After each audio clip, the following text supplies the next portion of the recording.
రవి రవి అన్నా, రవి రవి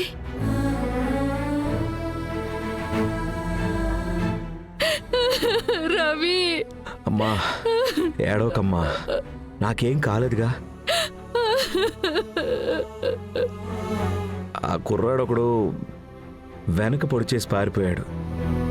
ఆ బ్లడ్ కొంచెం పోయింది, అందుకే స్పృహలో లేనమ్మా.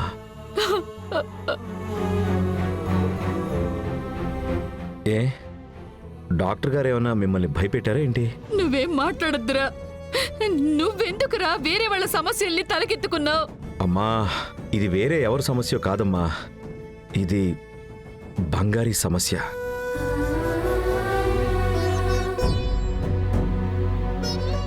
బంగారీ మన ఇంట్లో అమ్మాయే కదమ్మా.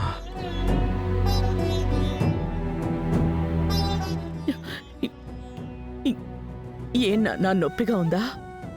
లేదు జాను, ఇంజెక్షన్ వేశారు కదా, అందుకే అంత నొప్పి తెలియట్లేదు.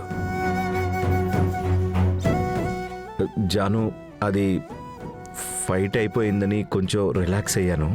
సడన్గా వెనక నుంచి వచ్చి పొడి చేశాడు.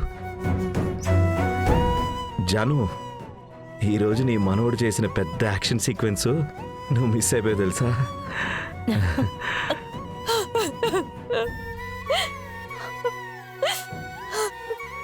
మా ఏడవకమ్మా. అల్లుడు, కొంచెం జాగ్రత్తగా ఉండొచ్చు కదా అల్లుడు. నీకేమైనా అయ్యిందంటే గనక మేమంతా ఏంటల్లుడు? నాకేం కాలేదు మావయ్య, మీకు ఇన్ఫార్మ్ చేయకపోయి ఉంటే నేనే కట్టుకుని ఇంటికి వచ్చేసి ఉండేవాడిని. ఎవరు? బంగారి ఫోన్ చేసి చెప్పిందా?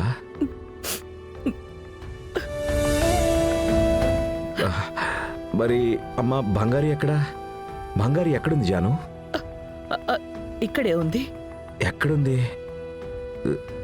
కనపడట్లేదే. బంగారిని కొంచెం పిలువా. ఉండు. వర్షిణి, ఝాన్సీ అమ్మా, బంగారిని పిలుచుకురా. పిలువు. రవి, దానివల్లే కదా నీకింత పెద్ద దెబ్బ తగిలింది. తనని ఎందుకురా పిలుస్తున్నావు? మా నువ్వు కాసేపు కామ్గా ఉండమ్మా. బంగారి నిన్ను లోపల పిలుస్తున్నారు.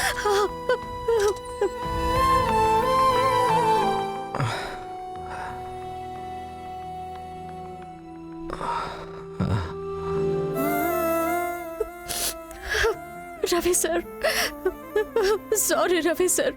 బంగారి, నాకు సహాయం చేయడానికి వచ్చి. బంగారి ఏంటిది? నువ్వు ఏడవద్దు బంగారి. I'm completely fine. ఇంకొద్దిసేపట్లో డిశ్చార్జ్ అయిపోతాను కూడా. నాకు ఈ హాస్పిటల్ అట్మాస్ఫియర్ అసలు ఏం నచ్చలా.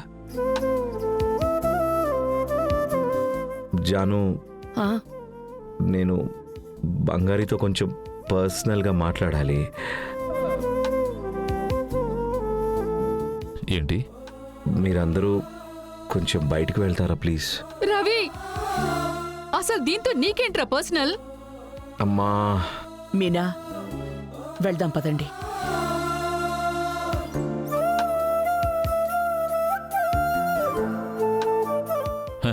ఇదంతా ఎంత దూరం వెళ్తుందో.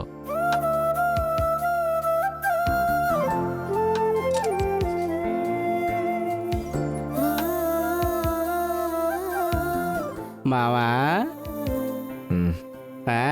కానివ్వండి రా, కానివ్వండి. రేయ్ బంగారి, ఇక్కడ కూర్చో.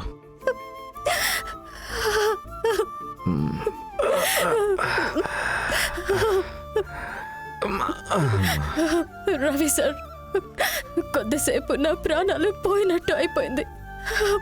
మీరు కొంచెం జాగ్రత్తగా ఉండాల్సింది కదా. అది ఫైట్ అయిపోయింది కదా, అందరినీ తరిమేశాను కదా, ఇంకా అయిపోయిందిలే కదా అనుకున్నాను. సడన్గా ఒకడు వెనకాల నుంచి వచ్చి పొడిచేశాడు. అయినా కూడా వెనక నుంచి పొడిపించుకోవడం అంటే అసహ్యమే కదా. మీరు తమాషా చేయకండి సార్. మీకు బాగా నొప్పిగా ఉందా? బంగారి, నువ్వు నా ప్రేమని యాక్సెప్ట్ చేయట్లేదని నొప్పి కంటే ఇదేమంత పెద్ద నొప్పి కాదులే బంగారి.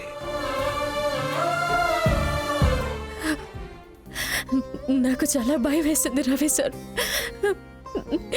మీకేమైనా అయ్యుంటే ఝాన్సీ అమ్మకి నేనేం సమాధానం చెప్పాలి? రవి, ఇదే కరెక్ట్ ఛాన్స్. బంగారి ఫుల్ ఎమోషనల్ గా ఉంది. ఈ మూడే మనకి కరెక్ట్. బంగారి,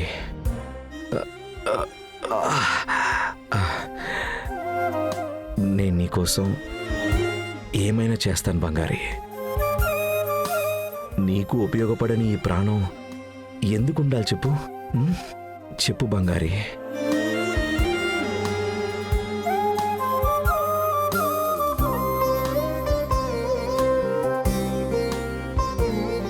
ఏమైంది బంగారి?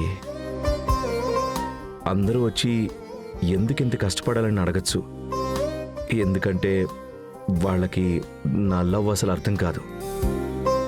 నాతో 100 ఏళ్ళు గడపబోయే అమ్మాయి కోసం నేను రిస్క్ తీసుకోకుండా ఇంకెవరు రిస్క్ తీసుకుంటారు? బంగారి, నీకోసం నేను ఏ ఎక్స్టెంట్కైనా వెళ్తాను బంగారి.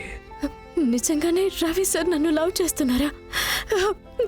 నేను ఆయన్ని తప్పగా అనుకుంటున్నానా? ఏంటి బంగారి, ఇంకా నువ్వు నన్ను నమ్మట్లేదా?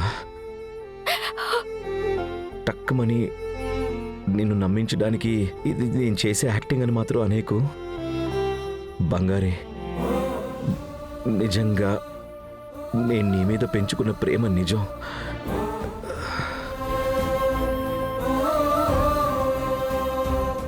నన్ను నమ్ము బంగారి.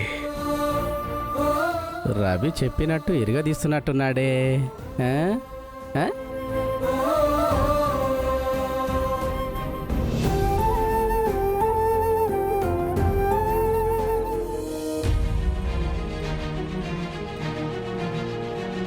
అమ్మా తన్మయి, ఏమైంది? అక్కెక్కడా? నువ్వు ఒక్కదానివే వచ్చావేంటి? చెప్పవే. అమ్మా, అక్కడ ఏమేమో జరిగిపోయింది. ఏం జరిగింది?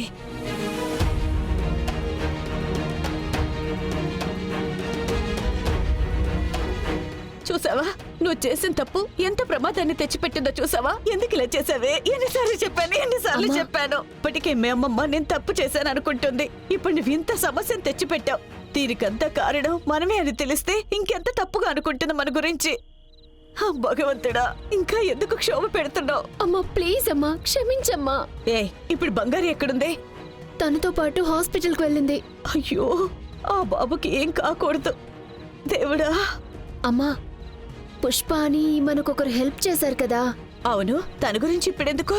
ఆ పుష్ప గారు వేరే ఎవరో కాదమ్మా, మామయ్య కొడుకు రవినే. ఏమంటున్నావు? అవునమ్మా, మనమే అది తెలుసుకోకుండా తనతో పాటు తిరుగుతూ ఉన్నాం. ఇవాళ నాకు కూడా తెలిసిందమ్మా.